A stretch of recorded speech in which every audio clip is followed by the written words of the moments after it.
There was a time when Spain was one of the most powerful countries in the world.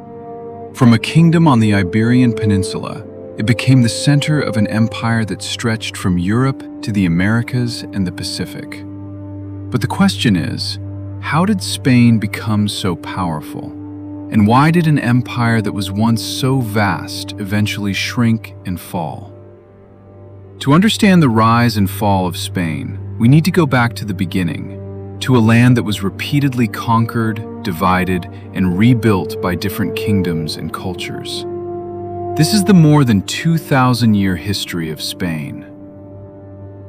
But before anything else, if you enjoy history content, you might want to like, subscribe, and hit the notification bell to show your support and stay updated whenever I have a new video.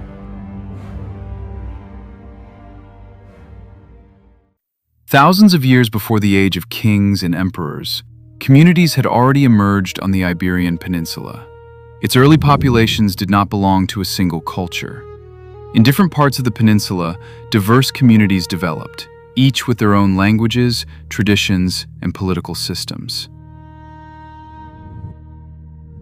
And because it lay between the Mediterranean and Atlantic, Iberia became an important center of trade. The Phoenicians arrived from the eastern Mediterranean. They established trading settlements, including Gadir, which is commonly associated with modern-day Cadiz. Greek traders followed. The name Iberia is believed to have originated with the Greeks, who are said to have derived it from the name of the Iber River, now better known as the Ebro River. But trade was not the only thing that brought foreigners to Iberia. Another power was about to arrive, and it would dramatically change the history of the peninsula: Carthage. By the 6th century BCE, much of southern Iberia had come under the strong influence of Carthage, the powerful city-state in North Africa. In 237 BCE, Hamilcar Barca and the Barcids arrived in Gadir. From there, they expanded Carthaginian power across Iberia and brought important cities as well as former Phoenician settlements under their control. But as Carthage grew stronger on the peninsula, a powerful rival from Italy gradually emerged: Rome. In 218 BCE, the Second Punic War broke out. Iberia became one of the major theaters of war. From there, Rome gradually expanded its power across the peninsula. But the conquest was not quick. In many regions, local populations put up fierce resistance. The process took nearly 2 centuries before the entire peninsula was finally brought under Roman rule. And under the Romans, Iberia changed. They built roads, bridges, cities, aqueducts, amphitheaters, trade centers, and above all, they incorporated the peninsula into the wider world of the Roman Empire. They called it Hispania. From this came the name that would become the root of modern Spain. Hispania did not simply remain a Roman colony. Over time, much of the peninsula became Romanized. Latin spread, Roman law spread, and Hispania also produced several important figures of the Roman world, including the emperors Trajan, Hadrian, and Theodosius I. The philosopher Seneca also came from Hispania, as did the renowned poets and writers Martial, Quintilian, and Lucan. For centuries, Hispania remained an important part of Roman civilization. But no empire lasts forever. By the 4th and 5th centuries CE, the crises within the Western Roman Empire were beginning to worsen. And in Iberia, a new power was waiting. In the early 5th century, Roman control over Western Europe began to weaken. In 409 CE, various Germanic groups entered the Iberian Peninsula, including the Vandals, Suebi, and Alans. Several decades later, the Visigoths became the dominant power. They established a kingdom that eventually became centered in Toledo. Direct Roman political authority gradually disappeared. But Roman influence did not disappear completely. Latin remained. Many Roman institutions remained. and Christianity became an important part of the new kingdom. For more than 2 centuries, the Visigoths ruled over much of the Iberian Peninsula. But in the early 8th century, a new power arrived. And this time, the changes would come much faster.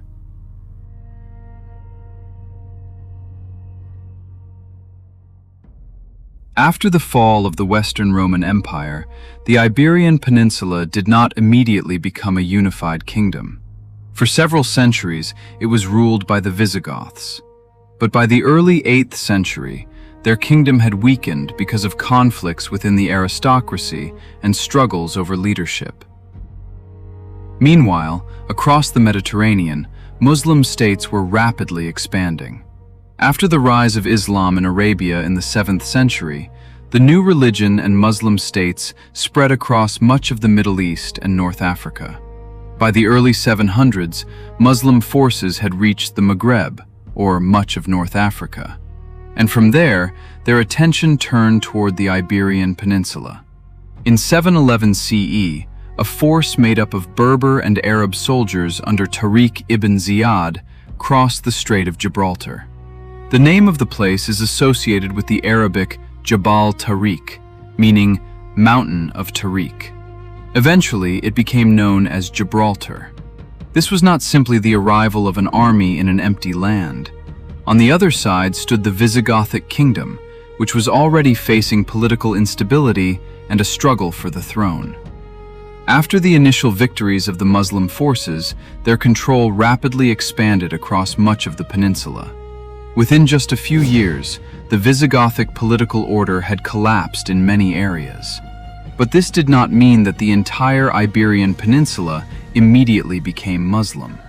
Some areas continued to resist or remained under local rulers, while several Christian polities survived in the north.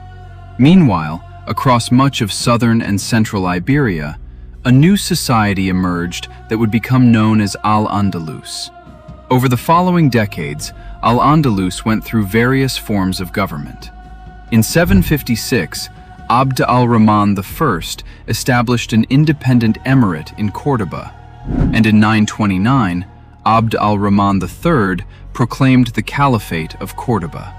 Under it, Córdoba became one of the most important urban and intellectual centers in the Western Mediterranean. Trade, scholarship, architecture, medicine, philosophy, and literature flourished. But as Al-Andalus grew stronger in the south, the Christian kingdoms in the north also gradually grew in power. And over the following centuries, they would face one another through a long series of wars, alliances, territorial expansion, and shifting balances of power. This is where one of the longest processes in the history of the Iberian Peninsula begins, the process known as the Reconquista. The term Reconquista is often used to describe the more than 7-century process during which various Christian kingdoms expanded across the Iberian Peninsula. But it was not one continuous war with a single commander or a single plan. In reality, it was far more complicated. There were wars, there were treaties, there were political marriages, there were alliances between Christian and Muslim rulers, and there were also times when different Christian kingdoms fought one another. Among the kingdoms that emerged were Asturias, Leon, Castile, Navarre, and Aragón. As the centuries passed, some of these kingdoms expanded southward. In 1085, Castile captured Toledo. In 1212, the Battle of Las Navas de Tolosa took place, resulting in an important defeat for the Almohad forces. By the 13th century, the territory under Muslim control had been greatly reduced. But one powerful Muslim kingdom remained, the Nasrid Kingdom of Granada, and it would remain until the final stage of medieval Iberia. In 1469, Isabella of Castile and Ferdinand of Aragón married. It is often described as the moment when Spain became united. But what happened was not that simple. Spain had not yet become a centralized nation-state on the day of their marriage. The kingdoms remained distinct. Their institutions, laws, and political structures were also different. But their union gave new political power to the two largest Christian kingdoms in Iberia. And they had another goal: Granada. By 1491, their forces had surrounded Granada, and on January 2nd, 1492, Muhammad XII, better known as Boabdil, surrendered the city. After nearly 8 centuries since the beginning of the Muslim conquest of Iberia, the Nasrid Kingdom of Granada, the last Muslim-ruled state on the peninsula, came to an end. But 1492 was important for more than just Granada, because in that same year, another voyage would change the course of world history. After several European rulers rejected his proposal, Christopher Columbus sought the support of Isabella and Ferdinand. His plan? Sail westward to reach Asia. In August 1492, his expedition set sail. The 3 ships, the Niña, the Pinta, and the Santa Maria, crossed the Atlantic. On October 12, 1492, they reached an island in the Caribbean. There, Columbus and his crew encountered the indigenous peoples of the Americas for the first time. And it was also here that a term would emerge that Europeans would use for centuries: the term Indians. But why did Native Americans come to be called Indians? It was because of a mistake made by Columbus. He believed that he had reached islands near India, or the lands of Asia, which Europeans at the time commonly referred to as the Indies. So he called the people he encountered Indios, meaning people of the Indies. He did not know that he was still far from India. And as European exploration continued, the term persisted and eventually became Indians in English. Columbus's voyage marked the beginning of sustained and large-scale European exploration, conquest, and colonization in the Americas. And Spain would become one of its major powers. Within just a few decades, a kingdom on the Iberian Peninsula would become the center of a transatlantic empire. In the early 16th century, Spain's power in the Americas expanded rapidly. In 1519, Hernán Cortés began his expedition in Mexico. A few years later, the Aztec Empire fell through a complex process involving warfare, alliances, epidemics, and Spanish military intervention. In South America, an expedition led by Francisco Pizarro arrived to confront the Inca Empire. In 1533, forces led by Francisco Pizarro captured Cusco, the capital of the Inca Empire, although Inca resistance continued in the years that followed. At the same time, Spain established cities, colonial administrations, and trading networks across much of the Americas. But Spain's ambitions were not limited to the West. On the other side of the world, there was another expedition.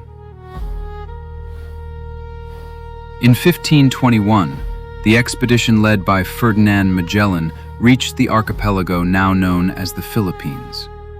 But it is important to remember, Magellan was Portuguese, serving under the Spanish crown, and he never returned to Spain. He died in the Battle of Mactan. Several decades later, in 1565, permanent Spanish settlement in the Philippines began under the leadership of Miguel López de Legazpi. In 1571, Manila became the center of Spanish administration in the archipelago, and this marked the beginning of one of the most important trade networks in history, the Manila-Acapulco Galleon Trade. For more than 2 centuries, it connected Asia and the Americas. Silk and other Asian goods passed through Manila. Silver from the Americas, meanwhile, flowed toward Asia. At this point, Spain was no longer merely a European power. It had become a global empire. Meanwhile, in Europe, another extraordinary ruler came to power, Charles V. He inherited a vast collection of territories in Europe and the Americas. As Holy Roman Emperor, he faced numerous rivals, including France, the Ottoman Empire, German Protestant princes, and various other political rivals. His problem? His territories were enormous, and they were extremely difficult to govern. But under his son, Philip II, Spain's image as a superpower would grow even stronger. And under Philip II, there would be a famous confrontation that remains part of popular imagination to this day: the Spanish Armada. In 1588, Philip II sent a massive fleet against England. The goal was to support an invasion force that would help overthrow the Protestant Queen Elizabeth I. But the operation did not go according to plan. The English fleet fought using various tactics, including the use of fire ships. And afterward, bad weather battered the retreating Spanish fleet. Many ships were lost. In popular culture, it is often portrayed as a simple Spanish defeat at the hands of England. But the reality was more complicated. Spanish naval power was not destroyed in 1588. The war between Spain and England continued for many years, and Spain remained extremely powerful. Nevertheless, the Armada demonstrated an important truth. Even the most powerful empire has its limits. As the empire expanded, its culture flourished as well. This period is known as the Siglo de Oro, or the Spanish Golden Age. Great writers emerged. One of the most famous was Miguel de Cervantes, author of Don Quixote. In painting, Diego Velázquez rose to prominence. In theater, Lope de Vega and Calderón de la Barca became major figures. The period's enormous influence can also be seen in architecture and literature. But behind this cultural brilliance, the Spanish monarchy faced serious problems. The costs of war were enormous. Debt was growing. And the arrival of large amounts of silver from the Americas did not automatically produce lasting prosperity. Instead, it also contributed to inflation and economic distortions. And as Spain fought various wars across Europe, new competitors gradually emerged, including France, England, the Dutch Republic, and others. The Spanish Empire was vast, but it was not immortal. During the 17th century, Spain faced a series of problems: military defeats, financial crises, political instability, and demographic difficulties. In 1640, Portugal rebelled and eventually secured its independence. Around the same time, there was also a major revolt in Catalonia. Meanwhile, Spain continued fighting wars against France and the Dutch Republic. In 1700, Charles II, the last Habsburg king of Spain, died without an heir. And this triggered a major European conflict: the War of the Spanish Succession. The Bourbon dynasty's candidate from France, Philip of Anjou, became Philip V of Spain. But other European powers opposed him. They feared that Bourbon France and Spain would become too powerful if the two crowns were united. War broke out. At the end of the conflict, Philip V remained on the throne. But Spain had to accept major changes. It lost several European territories, and a new Bourbon dynasty began.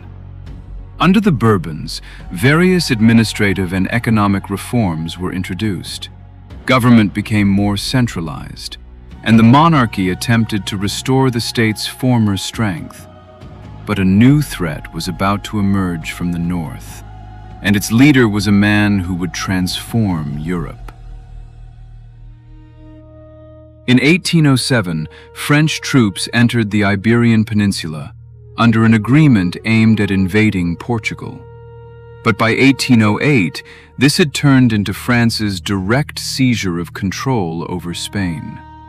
Charles IV and his son, Ferdinand VII, were forced to abdicate, and Napoleon placed his brother, Joseph Bonaparte, on the Spanish throne.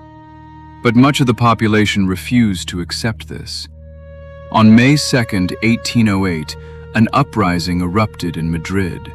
It was followed by a widespread war.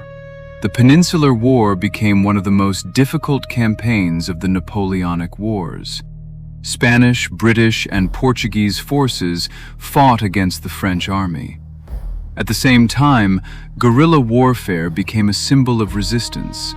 And while Spain was preoccupied with the war, in the Americas, another transformation was taking place.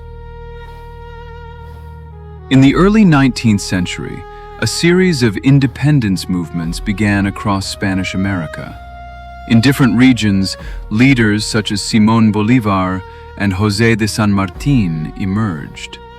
This was not simply a rebellion. There were various causes, including political instability in Spain, Enlightenment ideas, changes in the Atlantic world, and tensions among different social groups in the colonies. By the 1820s, much of mainland Spanish America had become independent.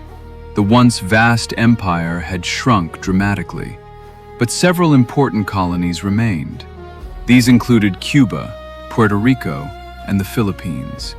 And by 1898, Spain would once again face a war that would transform its national identity. In 1898, the Spanish-American War broke out. Spanish forces were quickly defeated in several major naval engagements. In the Pacific, the Spanish fleet was defeated at the Battle of Manila Bay.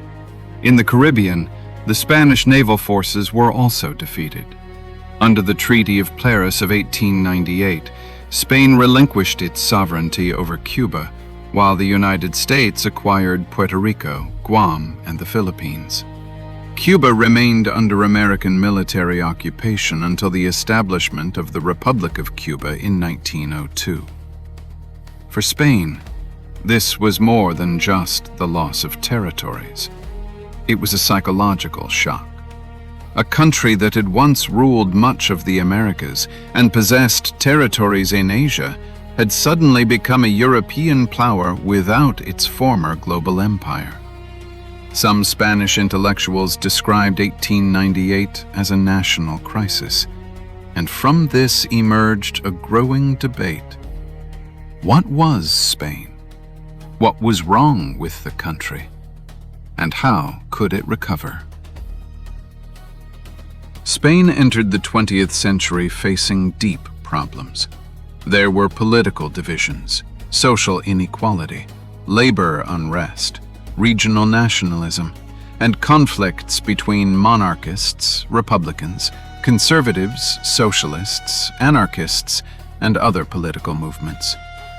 In 1923, Miguel Primo de Rivera seized power in a military coup. He established a dictatorship that lasted until 1930. A few years later, the monarchy fell. In 1931, the Second Spanish Republic was established. It introduced major reforms, but political polarization quickly deepened. Radical movements grew stronger on both sides, and in 1936, a war broke out. In July 1936, a military uprising against the Republican government began. It did not become a quick coup. Instead, it developed into a full-scale civil war. On one side was the Republican government and the various groups that supported it. On the other were the nationalist forces, eventually led by Francisco Franco. But the Spanish Civil War was not merely a domestic conflict. Foreign powers also intervened. Nazi Germany and Fascist Italy supported the nationalists. Meanwhile, The Republic received support from the Soviet Union and from the international brigades, which were made up of volunteers from various countries. The war also produced one of its most enduring symbols, in Guernica, following the bombing in 1937. And in 1939, the nationalists emerged victorious.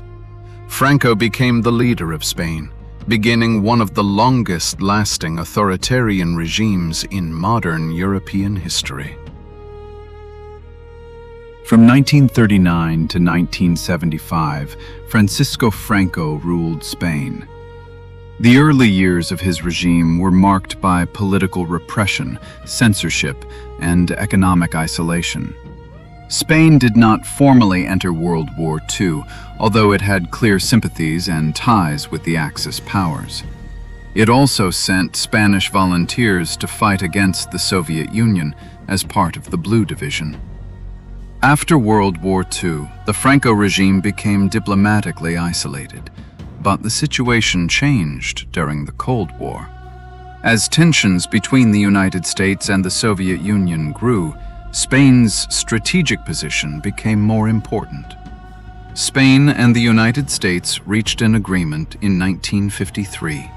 American military bases were established in Spain, and the Spanish economy gradually began to open up.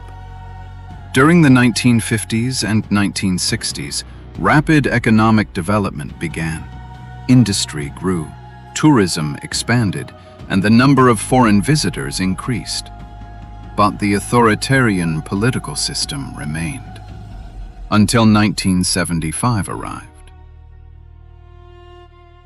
On November 20th, 1975, Francisco Franco died, and this marked the beginning of a crucial transition. Juan Carlos I became king. Many observers expected the authoritarian system to continue, but instead, the political system was gradually opened up.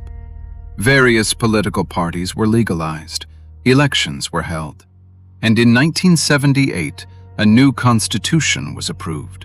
It established a parliamentary constitutional monarchy. One of its most important changes was the recognition of broad regional autonomy. The modern system of autonomous communities was established.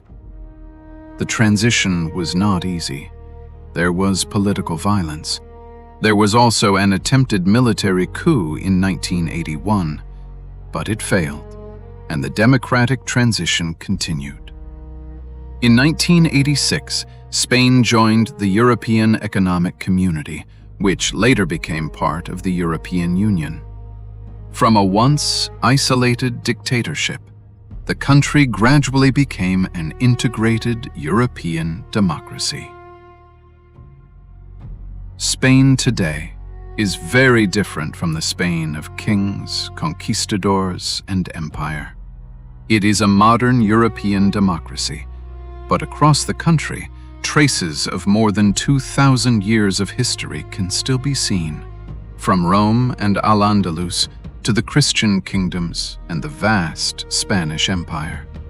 For more than 2,000 years, the Iberian Peninsula has repeatedly transformed, from ancient Hispania to Al-Andalus, from Castile and Aragón to an empire that stretched across the Atlantic and Pacific, from the height of power to the decline of the empire, and from the crises of the past to the Spain we see today. This is the more than 2,000-year story of Spain, and perhaps that is its most important lesson.